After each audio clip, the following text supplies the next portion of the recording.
ಸಚಿವ ಡಿ ಸುಧಾಕರ್ ಆರೋಗ್ಯವನ್ನ ವಿಚಾರಿಸಿದ್ದಾರೆ ಡಿಸಿಎಂ ಡಿಕೆಶಿ. ಕಿಮ್ಸ್ ಆಸ್ಪತ್ರೆಯಲ್ಲಿ ಟ್ರೀಟ್ಮೆಂಟ್ ಅನ್ನು ತೆಗೆದುಕೊಳ್ತಾ ಇದ್ದಾರೆ ಸುಧಾಕರ್. ಹಾಗಾಗಿ ಅವ್ರಿಗೆ ಯಾವ ರೀತಿ ಚಿಕಿತ್ಸೆ ನಡೀತಾ ಇದೆ ಅದೆಲ್ಲವನ್ನು ಕೂಡ ಪರಿಶೀಲನೆ ಮಾಡಿದ್ದಾರೆ ಮತ್ತು ವೈದ್ಯರಿಂದ ಮಾಹಿತಿ ತೆಗೆದುಕೊಂಡಿದ್ದಾರೆ.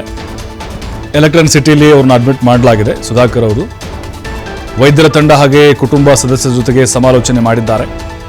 ಈ ಸಂದರ್ಭದಲ್ಲಿ ಶಾಸಕ ರಘುಮೂರ್ತಿ ಕೂಡ ಡಿಕೆಶಿಗೆ ಸಾಥ್ ಕೊಟ್ಟಿದ್ದಾರೆ. ಬಹಳ ಸೀರಿಯಸ್ ಆಗಿತ್ತು ಆರಂಭದಲ್ಲಿ ಅವರಿಗೆ ಲಂಗ್ಸ್ಗೆ ಸಂಬಂಧಪಟ್ಟಂತೆ ಭಾಳ ಸಂಕಟ ಆಗ್ತಿತ್ತು. ಅದಾದಮೇಲೆ ಪರಿಸ್ಥಿತಿ ತೀವ್ರ ಹದಗೆಟ್ಟಿತ್ತು.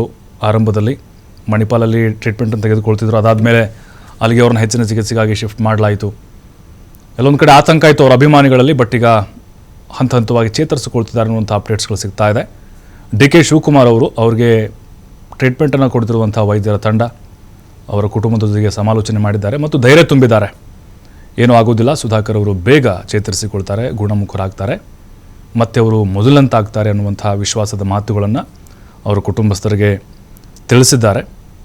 ಸುಧಾಕರ್ ಅವರು ಮೊನ್ನೆ ಆಸ್ಪತ್ರೆಗೆ ದಾಖಲಾಗುವಂಥ ಸಂದರ್ಭದಲ್ಲಿ ಬಹಳ ದೊಡ್ಡ ಮಟ್ಟದಲ್ಲಿ ಸುದ್ದಿ ಸ್ಪ್ರೆಡ್ ಆಯಿತು. ಚಿಂತಾಜನಕವಾಗಿದೆ ಪರಿಸ್ಥಿತಿ ಅಂತೇಳಿ. ಕ್ರಿಟಿಕಲ್ ಆಗಿತ್ತು ಪರಿಸ್ಥಿತಿ ಅವ್ರದ್ದು. ICUನಲ್ಲಿ ಟ್ರೀಟ್ಮೆಂಟನ್ನು ಪಡಿತಾ ಇದ್ದರು. ಅವ್ರಿಗೆ ಒಂದು ಆಪರೇಷನ್ ಕೂಡ ಆಗಿದೆ. ಹಾಗಾಗಿನೇ ಅವಾಗಿಂದ ಮತ್ತೆ ಸಮಸ್ಯೆಗಳು ಶುರುವಾಯಿತು. ಈಗ ಕಾಂಗ್ರೆಸ್ನ ಕೆಲ ನಾಯಕರು ಕೂಡ ಅವರ ಅಲ್ಲಿ ಹೋಗಿ ಆಸ್ಪತ್ರೆಗೆ ಹೋಗಿ ಭೇಟಿ ಮಾಡುವಂಥ ಪ್ರಯತ್ನವನ್ನು ಮಾಡಿದರು.